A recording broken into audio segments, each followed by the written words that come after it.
Joyce and I had shared 12 years of marriage, a journey that began when we were just 10-year-old sweethearts. While I never felt drawn to college, I landed an entry-level position at Patterson Engineering as a draftsman straight out of high school. A year later, Joyce and I tied the knot, and soon after, our family expanded with the arrival of twin girls, Batty and Bridget. Those initial years were challenging, but with careful budgeting, we made ends meet. My career as a draftsman progressed, though finances remained tight.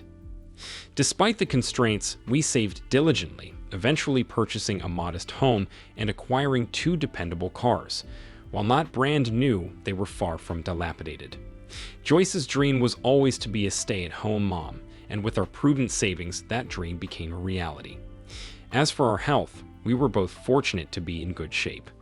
Joyce had gained a bit of weight since our wedding, but it was hardly noticeable.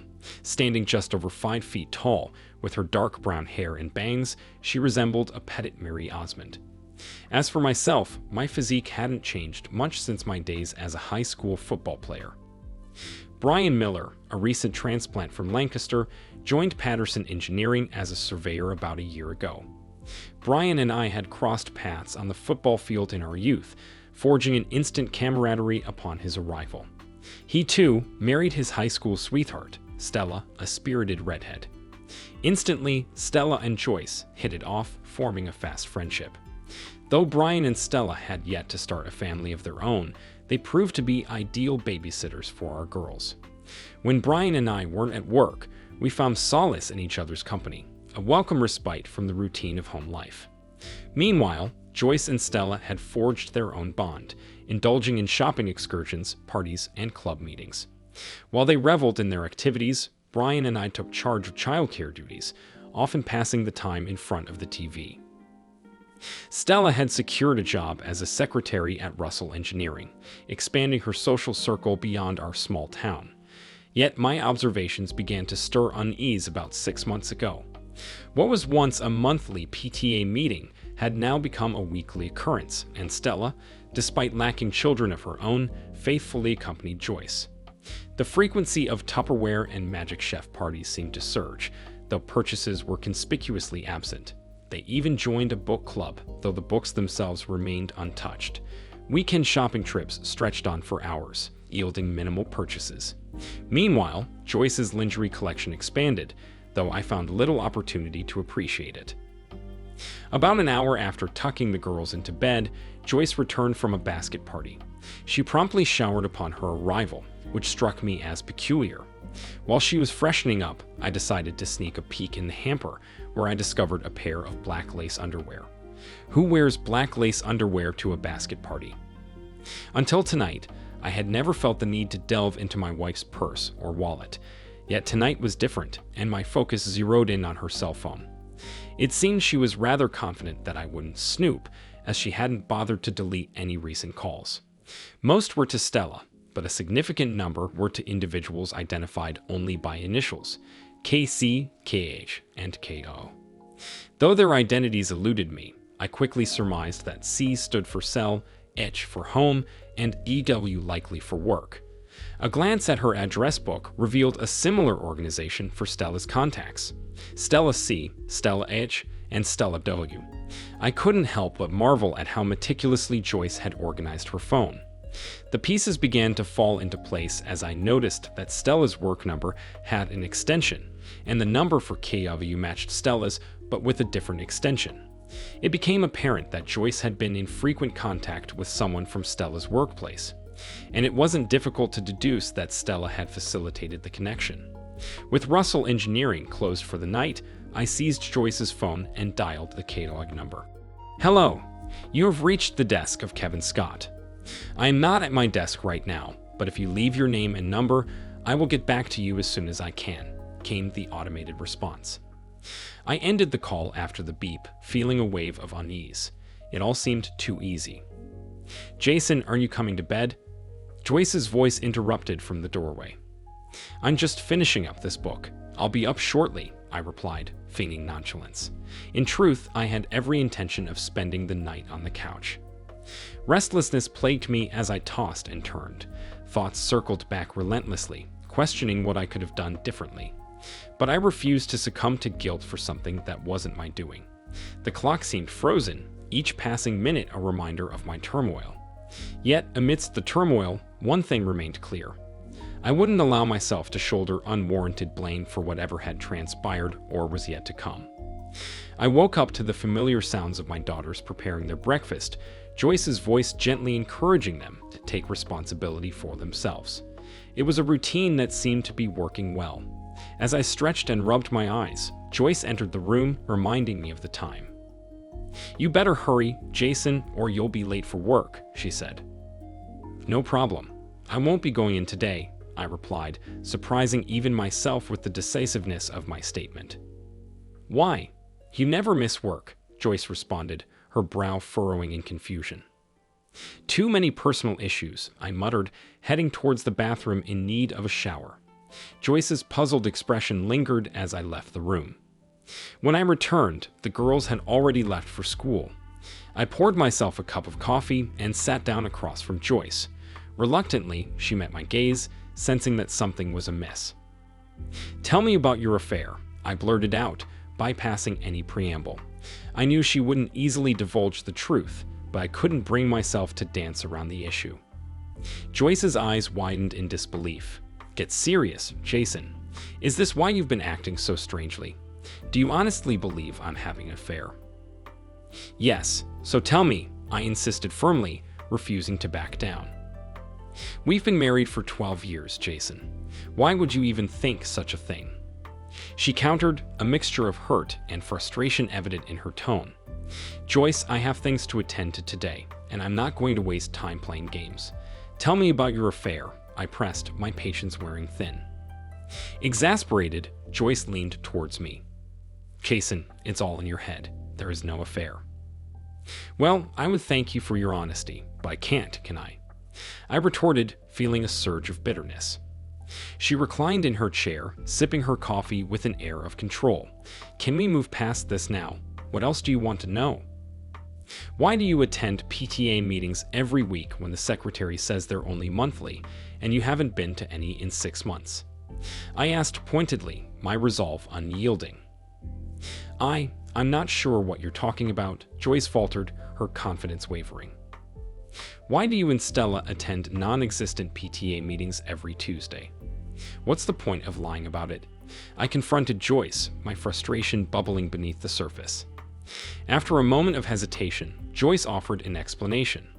"I'm truly sorry, Jason. Tuesday is ladies' night at Rosie's Cantina, and Stella and I go for the 2-for-1 margaritas. We didn't want you and Brian to think we were up to something, so we kept it quiet. It was a mistake, and I apologize. We'll be honest with you from now on." "Nice try, Joyce. I'll be checking that out. You might have Stella to back you up, but what about the folks at Rosie's?" I challenged, refusing to accept her half-hearted excuse. "Jason, you're blowing this out of proportion," she insisted. "Why do you shower before and after those Tupperware parties?" I pressed on, my frustration mounting. "It's because a lot of the women smoke at those gatherings. I want to get rid of the smell when I get home. It's no big deal," she countered dismissively. "Why do you wear fancy underwear to these parties? You never dress up like that for me unless it's a special occasion. But every time you're with those housewives, you're in your finest. Why?" I demanded, my patience wearing thin. "I don't have a good answer for that. Sometimes I just want to feel dressed up when I go out," she admitted sheepishly. Her lies and denials pushed me over the edge. With a surge of anger, I hurled my half-filled coffee cup across the room, the impact shattering the front of the microwave. The sound of breaking glass jolted Joyce, her expression shifting to one of shock as she realized the depth of my frustration. Leaning forward, I locked eyes with her and raised my voice. "Who is Kevin Scott?"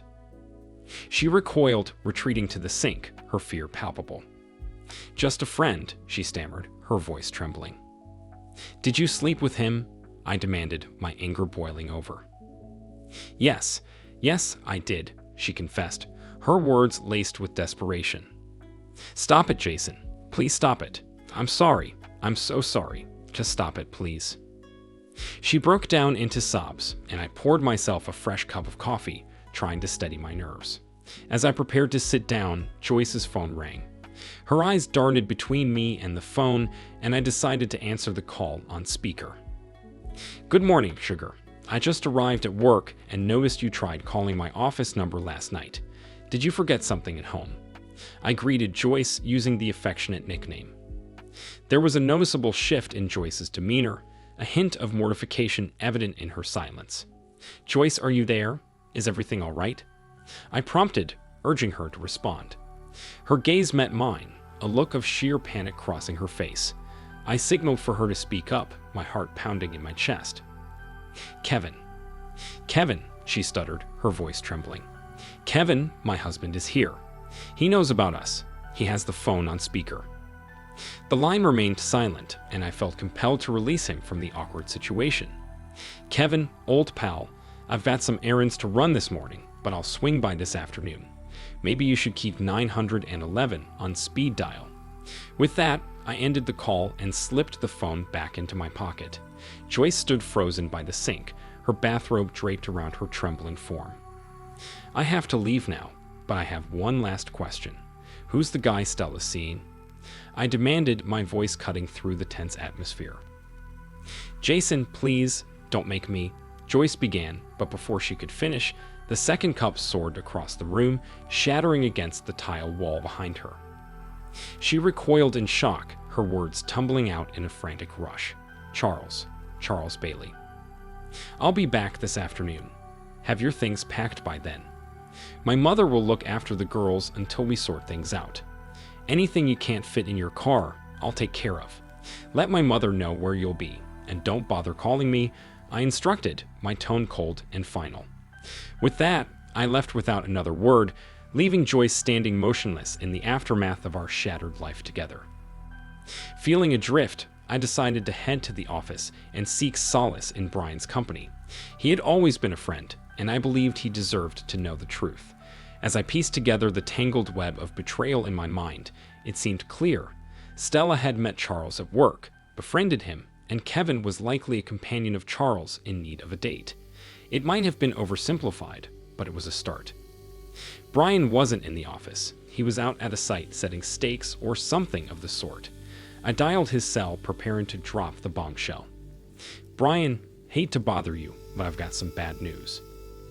"Is someone hurt?" Brian's concern was evident in his voice. "Not yet, but they're headed for trouble," I replied grimly. "What the hell are you talking about, Jason?" Brian's confusion was palpable. "Joyce and Stella have been sneaking around with a couple of guys. All those supposed meetings and Tupperware parties. They've been rendezvousing with their new boyfriends." "Are you sure?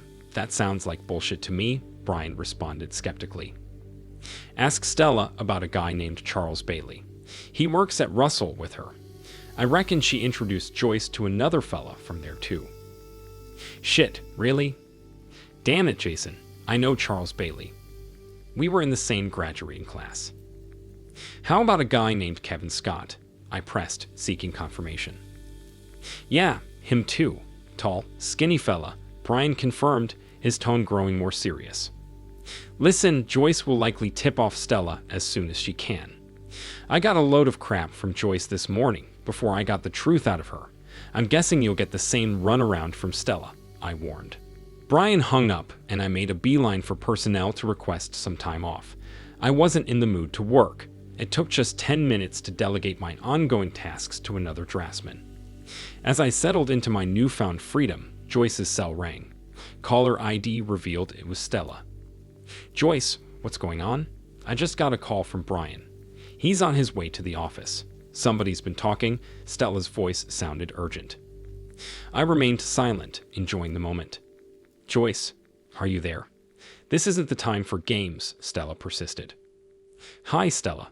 It's Jason. Borrowed Joyce's phone. Mine's dead." "What's Brian been told?" I couldn't resist a bit of mischief. "I'm sorry, Jason. Thought I was reaching Joyce. I'll try her at home," Stella apologized. "Don't bother her right now. She's busy packing her things. Moving back in with her parents for a while," I informed her matter-of-factly. There was a stunned silence on the other end, and I couldn't help but smile at the thought of Stella's reaction. "I think it's more urgent for you to let Charles know Brian's on his way over.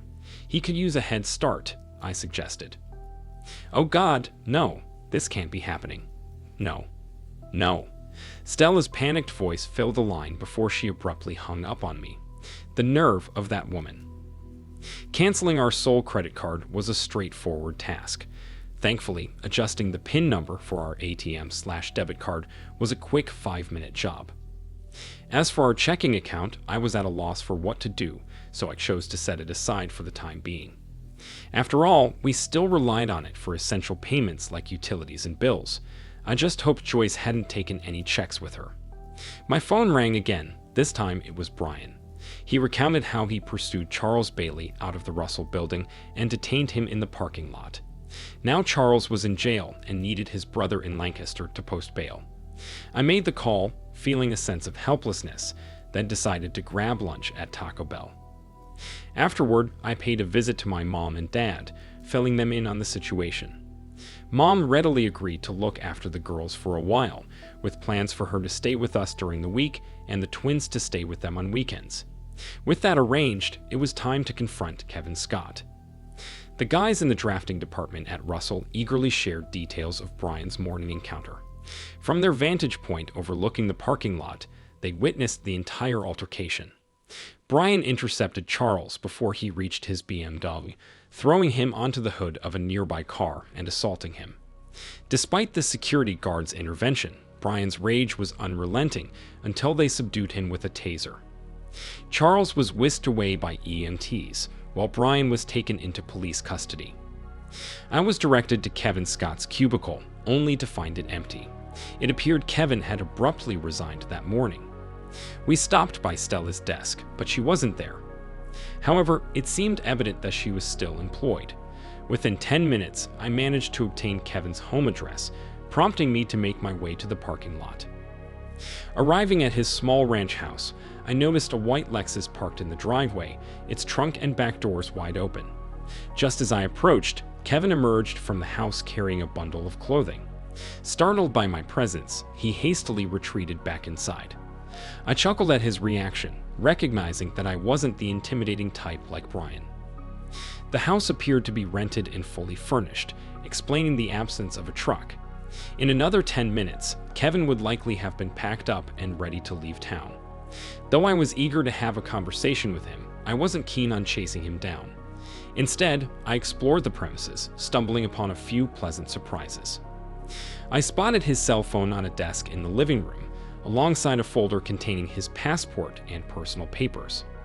On the dining room table sat a sleek laptop computer. Satisfied with my discoveries, I gathered them up and made my exit. Resisting the urge to vandalize his car, I admired its beauty. While I recognized that taking items from the house could be considered theft, I reasoned that Kevin had left the door open, making them fair game for anyone. Unable to completely restrain myself, I let the air out of one of his tires as a subtle message. He would have to unload the trunk to access the spare, all while keeping an eye out for me. I'd deal with him later. He got the message. I made a quick stop by the jail to see Brian, but he was deep in legal discussions with his brother, so I just waved and smiled, reassured that he had things under control. Mom had already arrived at the house and had supper started. After exchanging some conversation, I took the items I'd retrieved from Kevin's place into the den where I kept my computer and other belongings. However, before I could delve into them, Batty and Bridget returned home from school.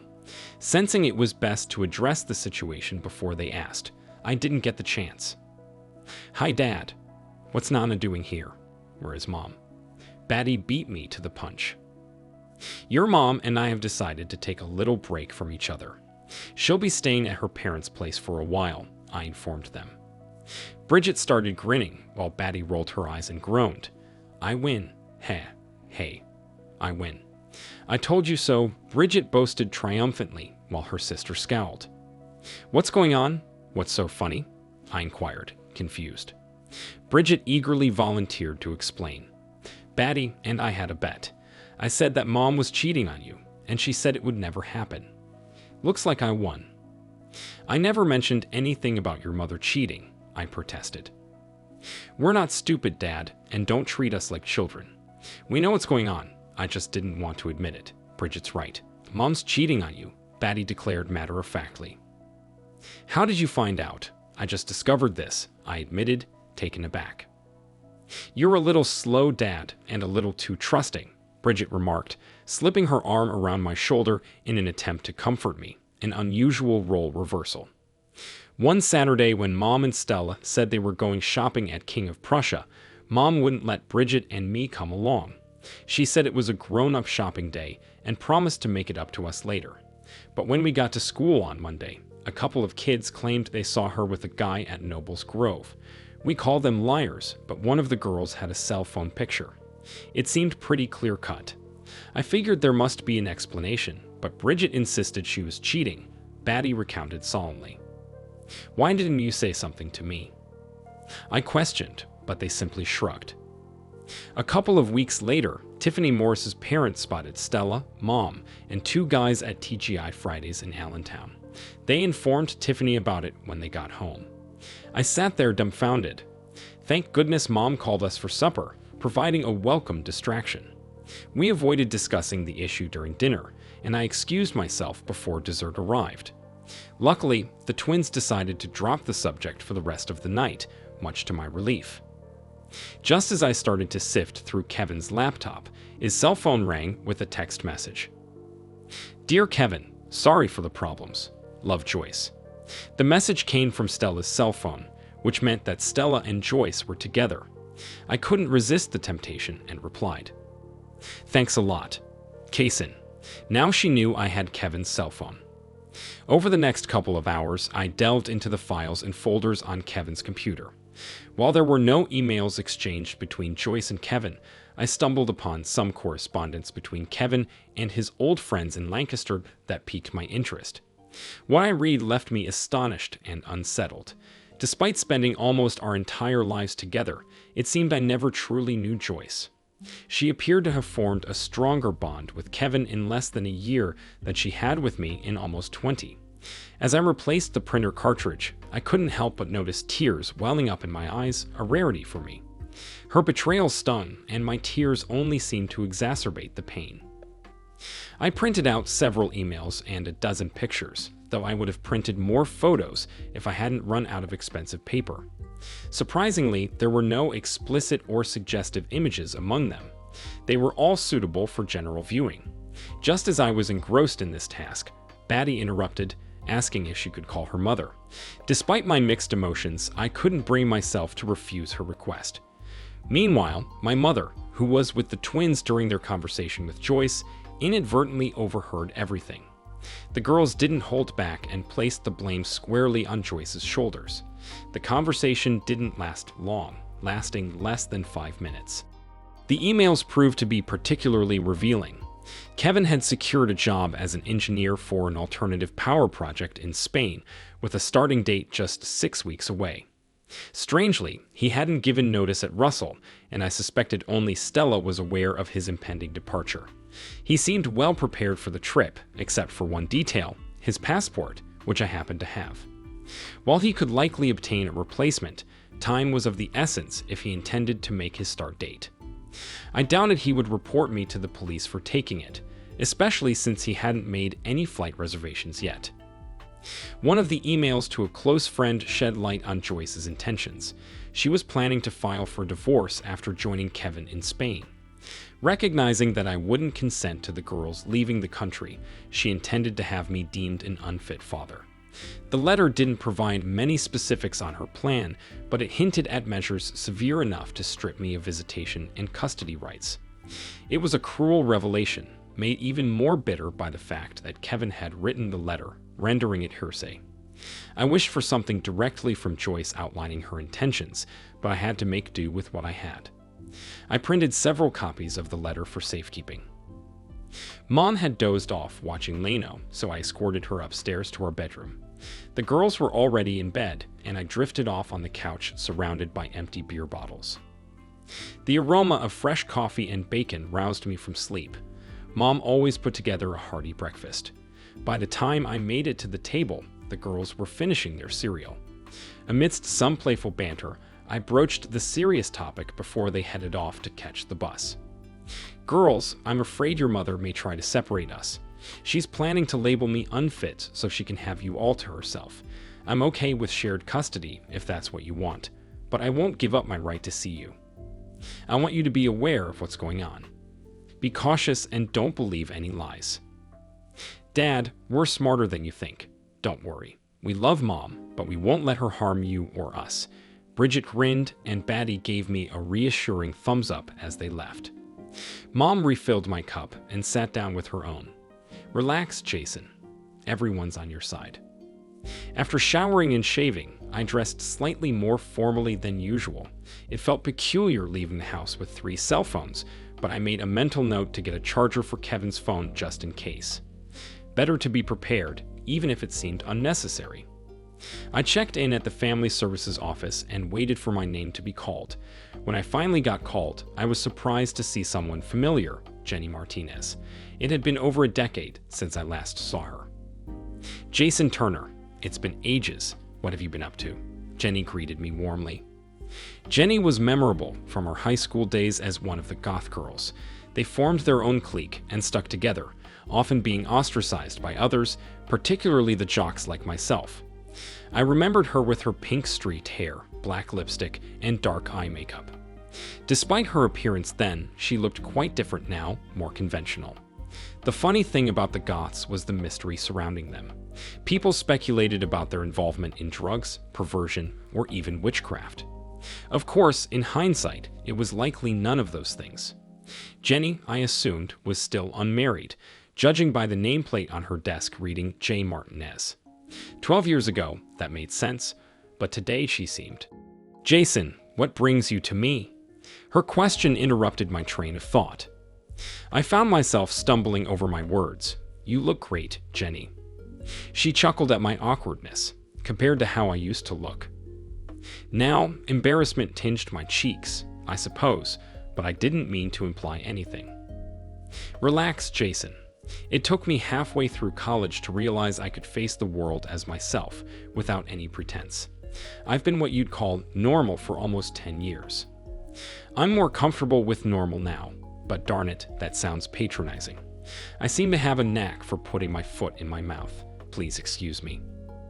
Forget it. Now, why are you here?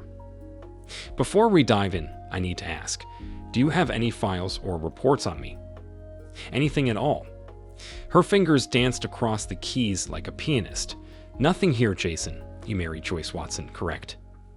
Yes. Nothing under her name either. It seems like you two are just raising your kids without any issues. You do have kids, right? Yeah, we have 12-year-old twin girls, Batty and Bridget.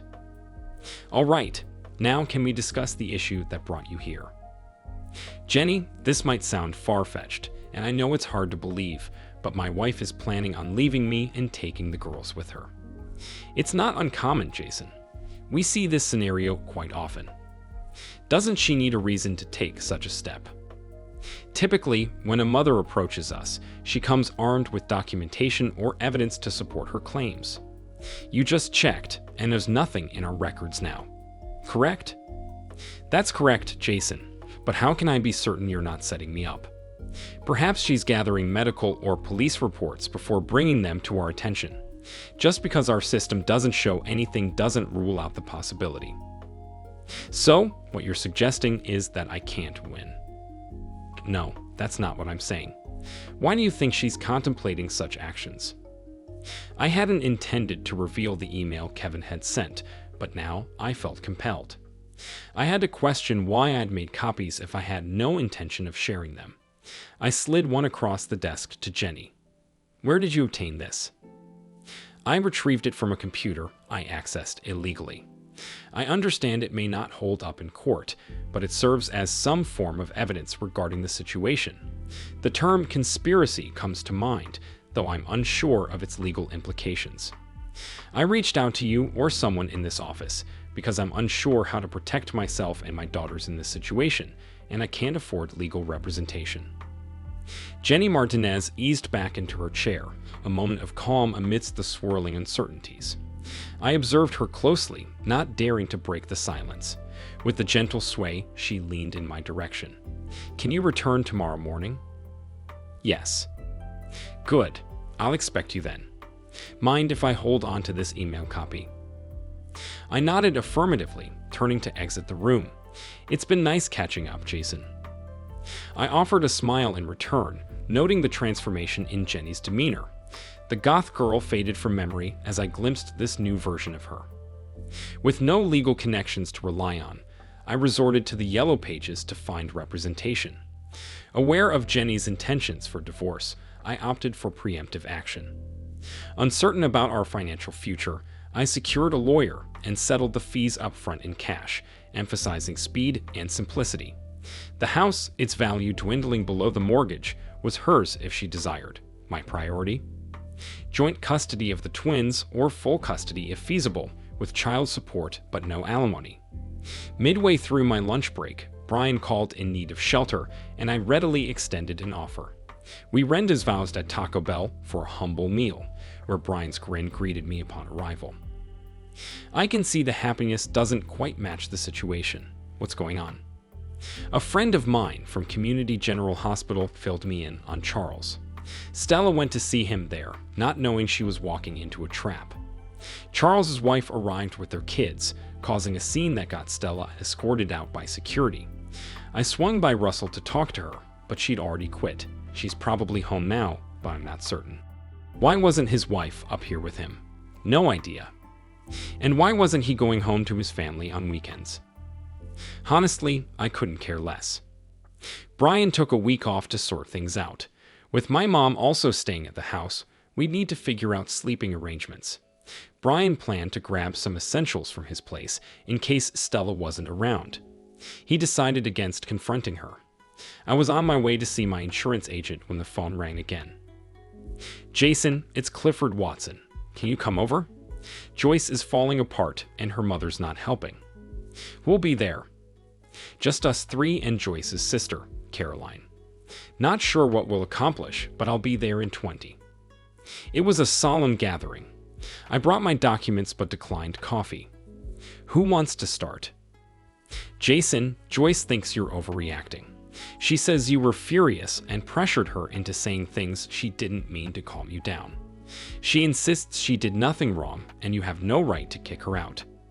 It was evident that my wife had sugarcoated the truth when recounting the events to her parents. While I could empathize with her reluctance to admit her infidelity, I couldn't help but resent her shifting the blame onto me. What would you like me to do, Clifford? Prove she's lying or confess to my own mistake? I just want some clarity, some facts to understand the situation better, Clifford replied. What did she say about her friend? I asked. She insists he was just a friend from work, that you misinterpreted the situation. Clifford, she had over 80 phone calls with this friend in the past month. How many times did she call you or her mother? They both turned to Joyce, who avoided their gaze. Does that sound like an occasional drinking buddy to you? Silence filled the room as I pulled out Kevin's cell phone. Caroline, can you read text messages? Here's one sent to her friend after I kicked her out. Why don't you share it with everyone? Dear Kevin, sorry for the trouble. Love, Joyce. Caroline read aloud before returning the phone to me. Does that sound like a casual friend? I questioned. Joyce buried her face in her hands while Clifford shook his head slowly.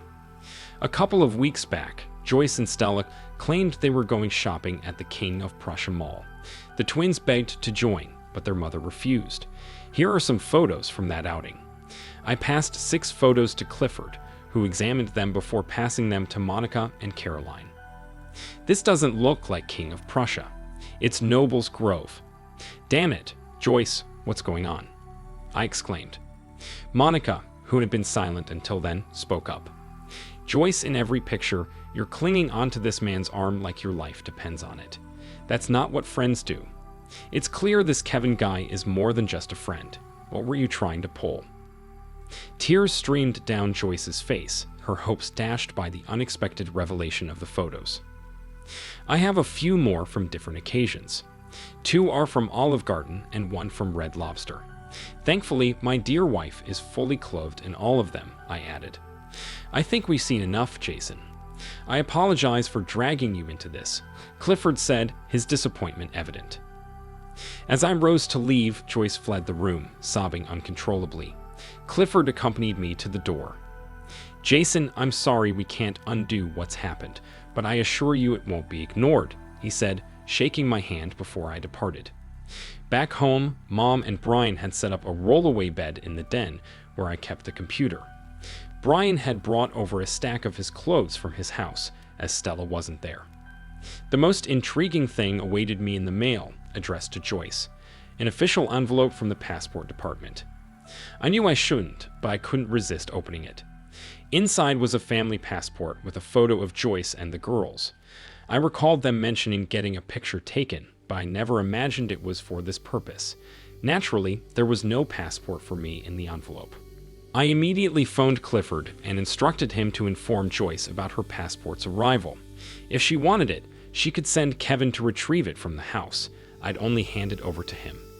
Typically, I'd have been at work when the mail came, none the wiser about her receiving it. Clifford mentioned they'd asked Joyce to find alternative accommodation. They had no clue where she'd go. It seemed they were rather annoyed with their daughter. He assured me he'd pass on the message about the passport. Dinner conversation revolved mostly around the girls.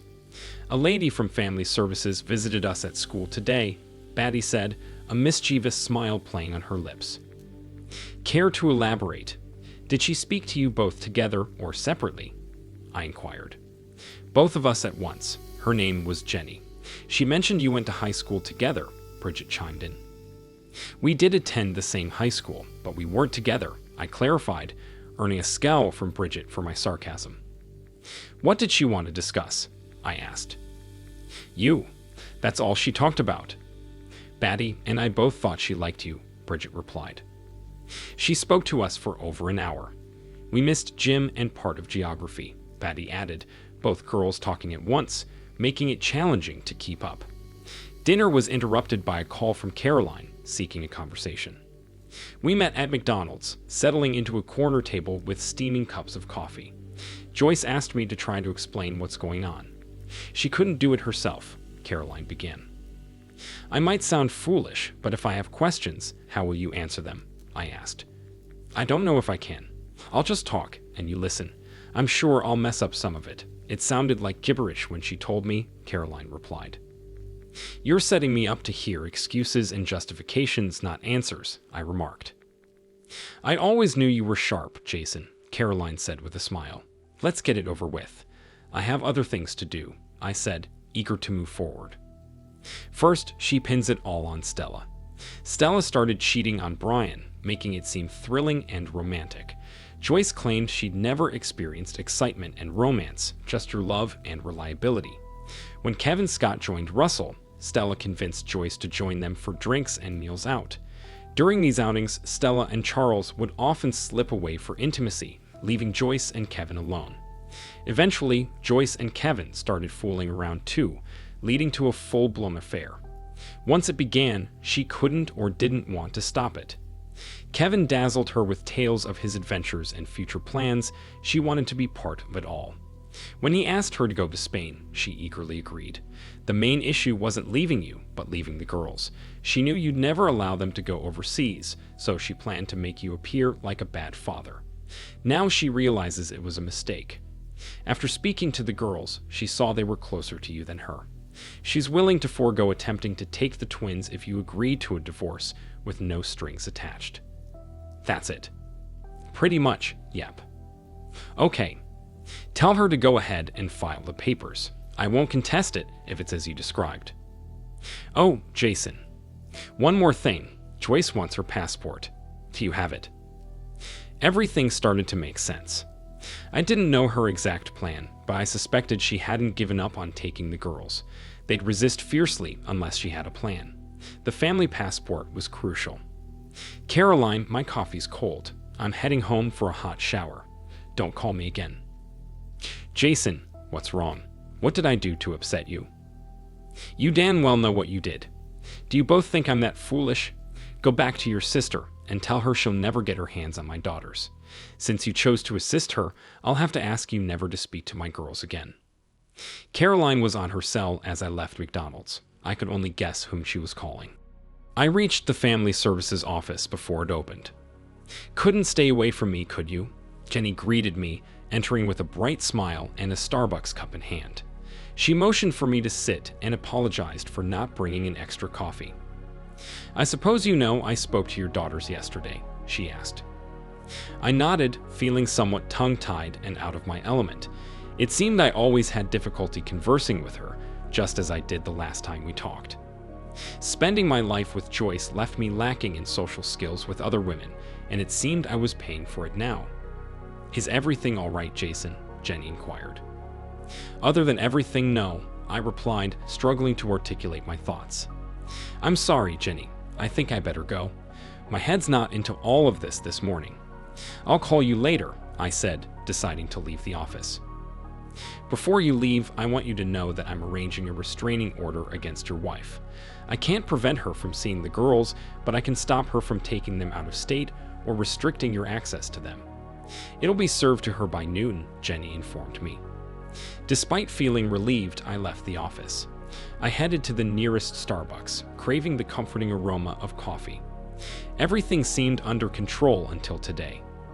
Now, I felt overwhelmed and disheartened. After driving aimlessly for a while, I headed home. Brian informed me that Stella had returned to her parents' house near Ephrata, so he was moving back into his own place temporarily. He spent the morning dealing with the bank, insurance company, and lawyer's office, hoping to secure some compensation from Russell. Unfortunately, his lawyer warned it would be a tough battle without a company policy against fraternization. Brian swung by the hospital and learned that Charles was being discharged. As Charles's wife handled the paperwork, she spotted Brian and approached him. She carefully explained that she was attempting to persuade Charles to drop the charges against Brian. Brian was taken aback when she thanked him for his assistance. It seemed she had been trying to help Charles straighten out for years, to no avail. After Brian left, I found solace on the front porch, nursing a beer. Mom brought out a meatloaf sandwich and joined me, silently offering her support. We both had a beer, and she mentioned Dad would be over for dinner and staying the night. When Jenny Martinez arrived, Mom retreated into the house. Jenny declined the cold beer I offered and settled beside me. After a moment's silence, she spoke. I served the papers on Joyce about an hour ago. She was furious. She's staying with her sister, by the way. I finished my beer. I guess that's something, but why do I feel so awful? In cases like this, there's no real silver lining, Jason, just varying degrees of hardship, Jenny replied. I hesitated, then retrieved another beer from the cooler, only to reconsider and put it back.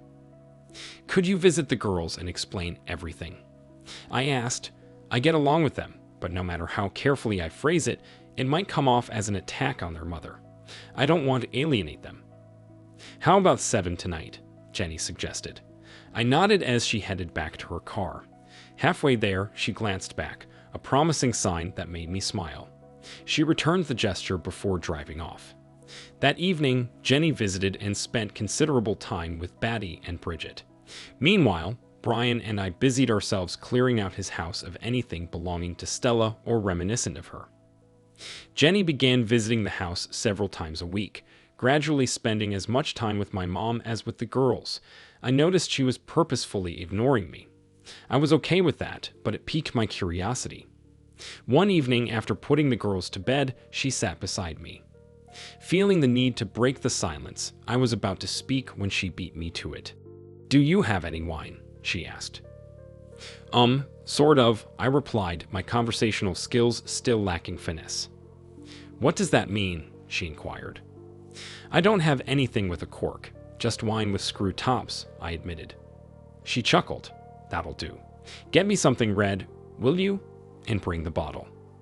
The bottle was more like a jug, but she didn't seem to mind. I poured, and we sipped. Summoning my courage, I finally broached the topic. I suppose the girls benefit a lot from your visits. How long do you think you'll need to keep seeing them? I asked. Oh, the twins are fine. They don't need me.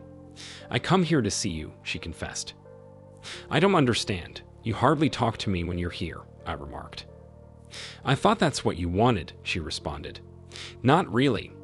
I was just worried you had rules against fraternizing with clients, I admitted. Her laughter eased the tension between us.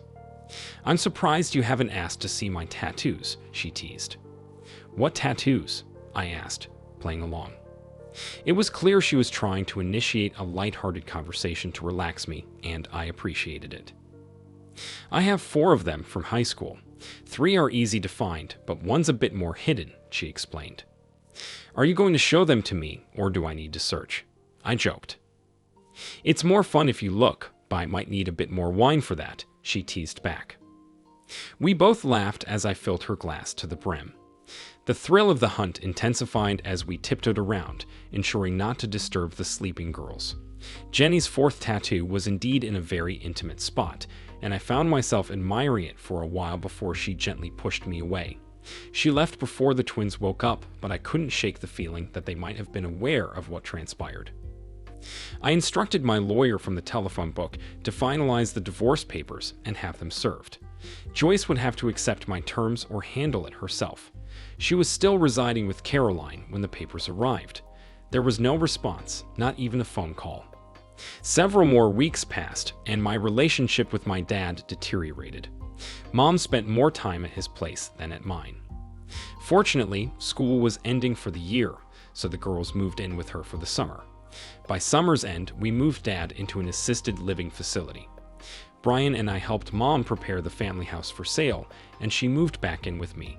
Throughout the summer, Jenny continued visiting the girls at Mom's place, spending several nights a week with me.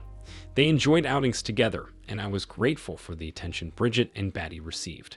I no longer felt jealous of their bond, and I suspected they were aware of the connection between Jenny and me.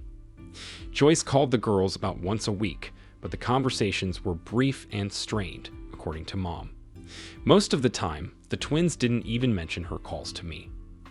Brian's divorce from Stella was settled, but I remained uncertain about the status of mine.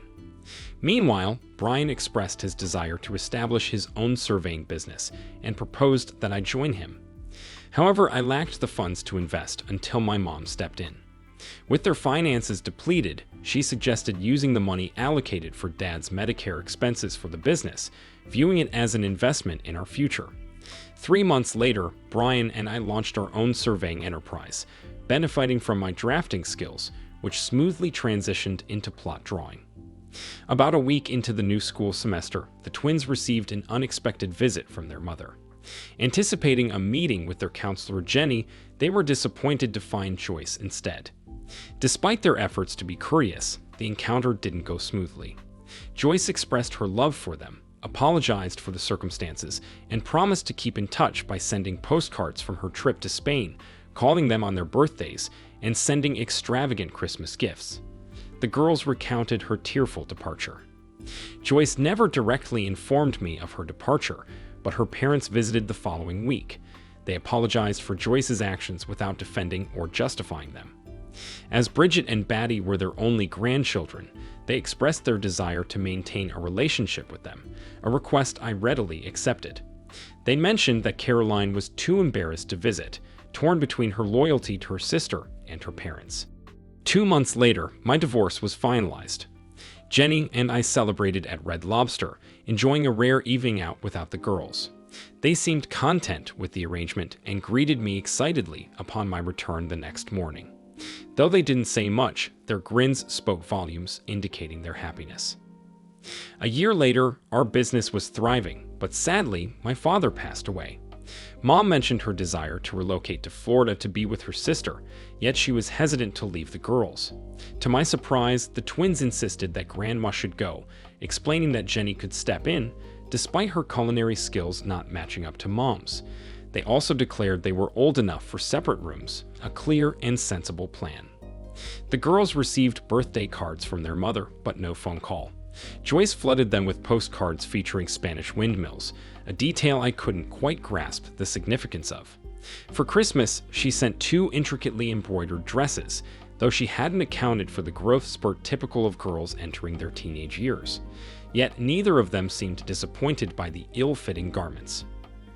Our business flourished, with Russell Engineering emerging as our primary client. Brian was pleased to hear that Charles had taken up a teaching position in electronics at the Lebanon County Vocational School, a notable step down from his previous role. Charles was no longer married, while Stella had remarried and relocated to California. Kevin Scott's tenure at his new job didn't even last 6 months, and his current whereabouts in the States remained a mystery. Brian, feeling I had been too lenient with Kevin, reached out to their high school alumni association in hopes of uncovering more information. Despite Kevin's disappearance, the girls continued to receive postcards adorned with windmills. However, these cards lacked any specific details, containing only generic sentiments. Clifford informed me that Joyce had contacted the girls multiple times, now working for a travel agency in Barcelona. Yet, she never mentioned Kevin or provided any insight into their relationship's fate. Jenny and I decided on a quiet marriage trip to Maryland, and within a year, she was expecting. Bridget and Batty were thrilled at the prospect of having a little goth sister, a private joke they shared with their new mom, excluding me from the loop. As for the Spanish windmills, their significance remained elusive to me. Thank you for watching this video to the end. If you liked it, please like it and subscribe to the channel. See you soon.